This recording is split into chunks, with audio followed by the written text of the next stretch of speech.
Well, hi again, everybody. Welcome to another episode of 100 Yards of Football. This is the 2026 NFL Draft Prospect Show with Joey Clinkscales, with Brian LeBel. I'm Harper LeBel saying thank you for tuning in, everybody. We appreciate it. Today, we are going to talk about a guy that you just saw a few days ago.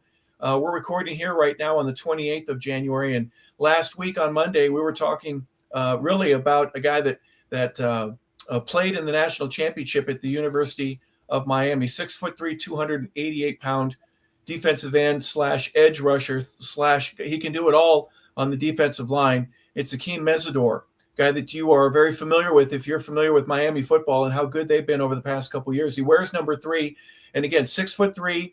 He is 280 pounds. He's a 4'9", 40 guy, so maybe not the fastest guy in the room, but he's got some wheels on him, and we're going to talk about him today. Joey Clinkscales. Joey, I'm going to talk to you first.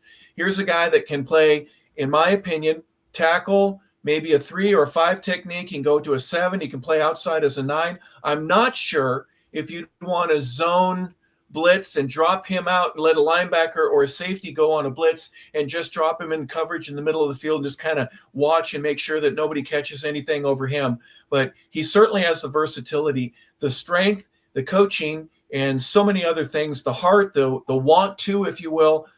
He's an excellent player. Where does he rank in your mind's eye?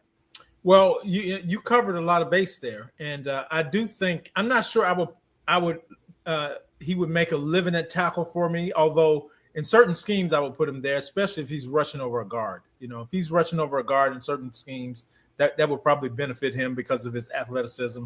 But the things you like about him, you kind of hit it on the head. I mean, he can rush from a lot of different areas. He's twitchy, I think. He's got the thing I really like about him is he's flexible. He's got great bend to finish, and he's got great feet. So he's a guy that I see can win with his feet. So when things break down, because he's athletic enough and he's light on his feet.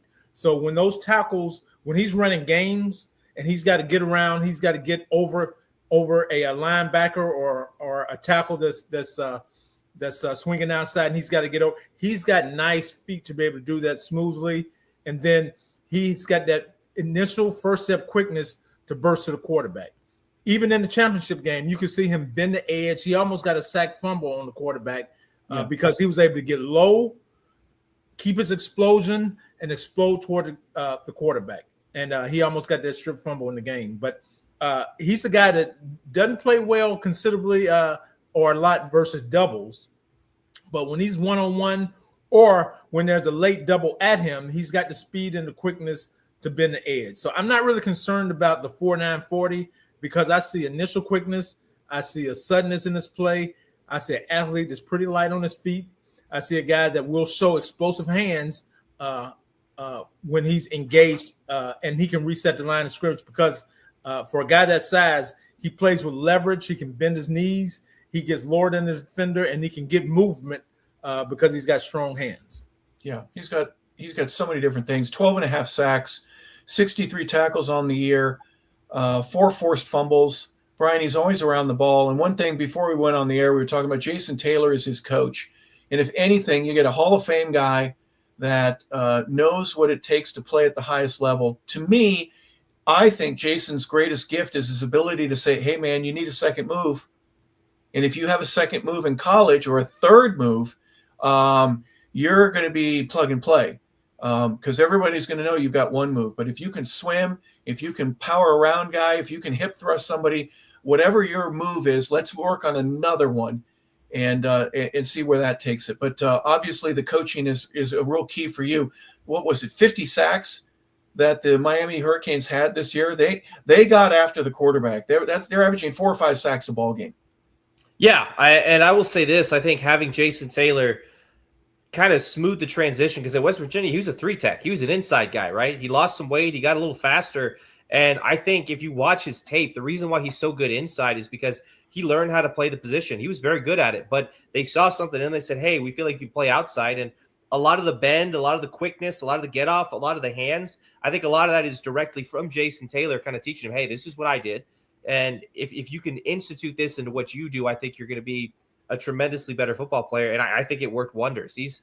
I think he's one of those few guys where 3-4, 4-3 doesn't really matter. I think he's comfortable anywhere on the front.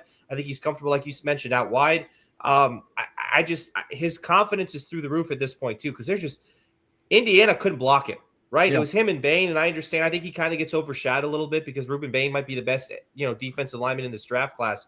But there were a lot of instances where they had to choose who to double. Right, they had to pick their poison, and Bain was left to the double team a lot, and Mesidor had a ton of one-on-ones, and it was just Cignetti mentioned after the game, he said, we didn't block anybody. We couldn't block anybody. And it's not because Indiana's bad. It's just because these guys are menaces on Miami's front. And, Mesidor, I think, playing off of Bain, they play really, really well together. And I think, it's a compliment that they can say, hey, you have to worry about both of us. You can't just shut one of us down. But Mesidor in his own right has been an absolute monster for the Hurricanes this year. And he does so many things on this defensive front. He goes anywhere he's asked and he just makes plays, whether it's in the run, whether it's getting after the quarterback, whether it's just gap assignment football. He does whatever he's asked, and he does it at an elite level.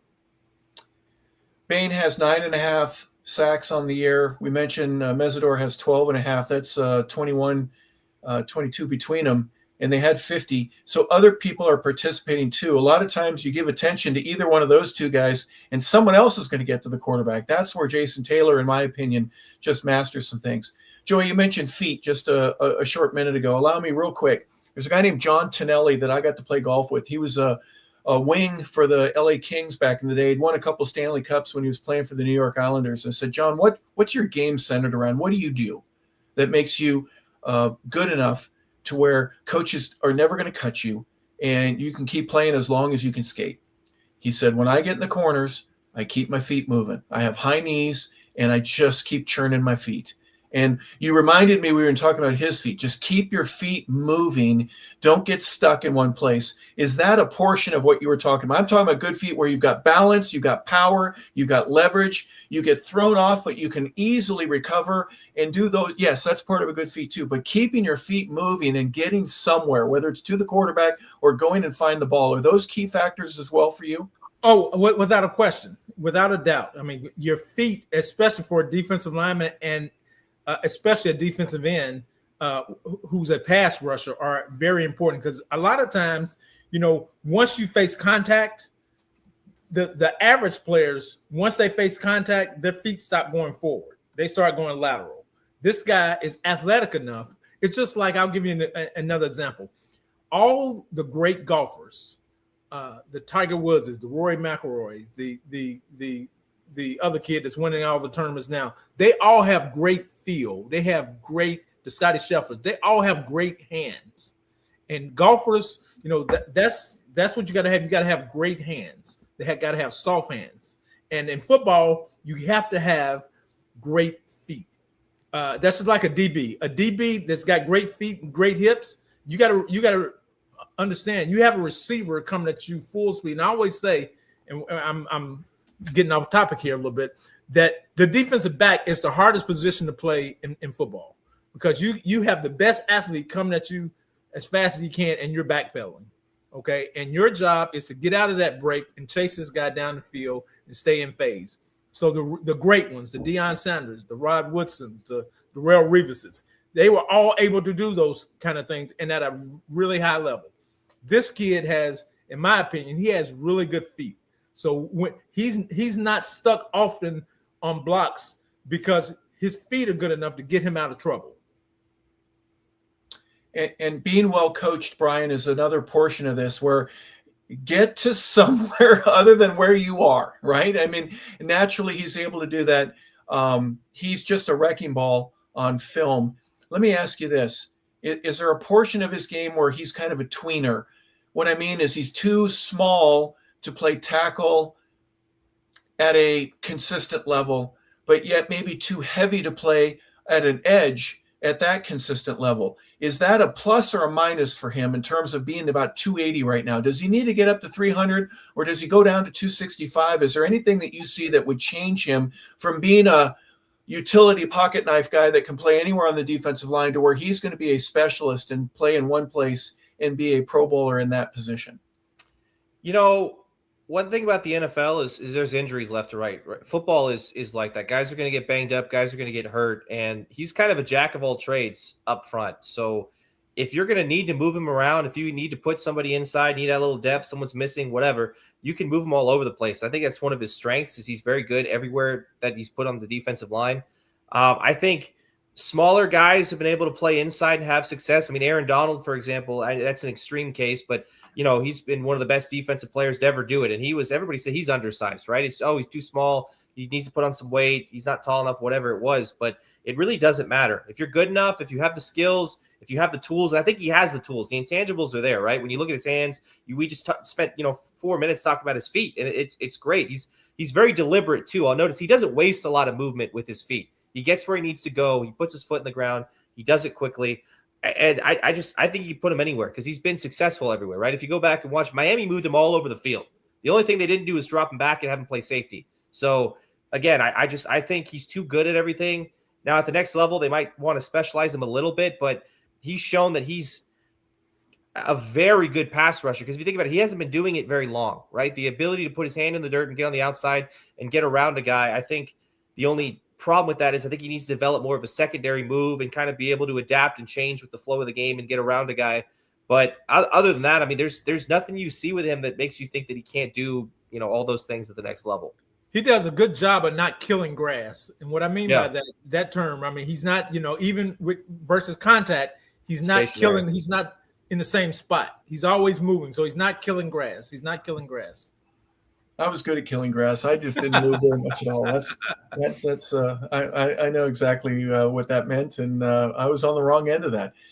Joey, final thoughts would be from I played with Mike Golick. And Mike would be a guy that, about the same weight, but he would come in and give Reggie 2 plays off. And then Reggie would come back in and give Jerome Brown 2 plays off. And then Clyde Simmons and Mike Pitts would each get 2. Before you know it, Mike was playing the whole time.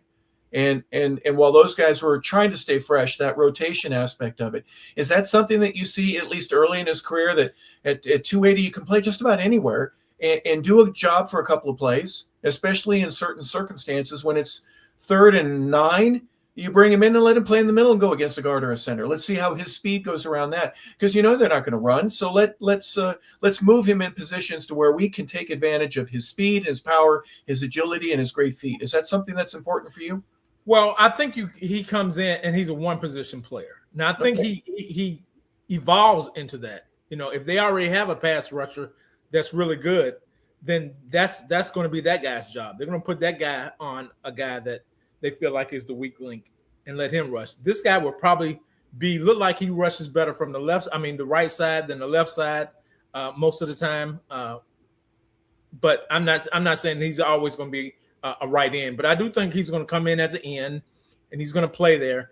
But again, he's shown the versatility to not only play in, but to drop down and play a 3 technique if necessary. So he's able to do that as well. So I think his upside is really good. I think he's going to go in.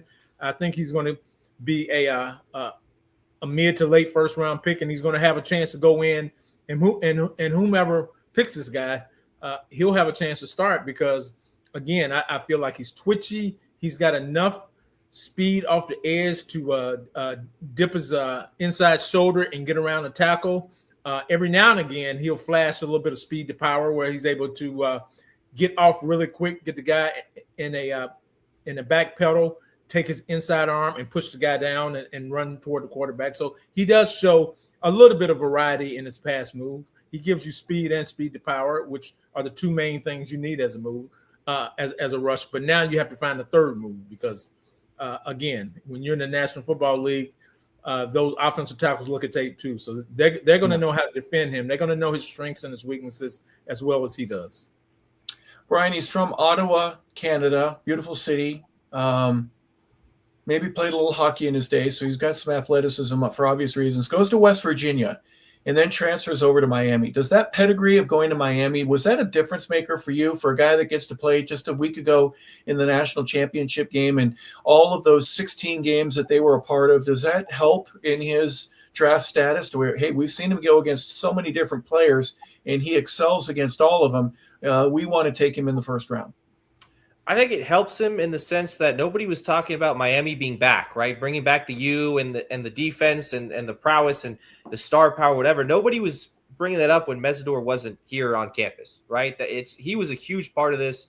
Mesidor and Bain, if you go back and watch Miami games, were instrumental in almost every single win they had this season, right? It's just they're game wreckers. And, no disrespect to Carson Beck and Tony. He's a tremendous young player. And they got some guys on the offensive front who are really, really good too. They're secondary players. They were a little banged up, but they're not that bad. But those guys set the pace and the tempo of the game. If they got after it on the first possession, the other side knew they were in for a long game. You can ask Texas A&M. Go watch the Texas A&M tape. They couldn't do anything. They couldn't move the ball. They couldn't run outside. They couldn't run inside. They couldn't throw the ball down the field. It was just they're game wreckers. And Mesidor he helped bring that culture back to Miami. And I think for that reason, I think the pedigree of putting the U back, and he played a national championship game on a team that realistically almost missed the playoffs. So again, I think these guys, we're talking about Mesidor, not him and Bain, but they're kind of mirrors of each other. They're great players. And I think at the next level, I think with the right coach and,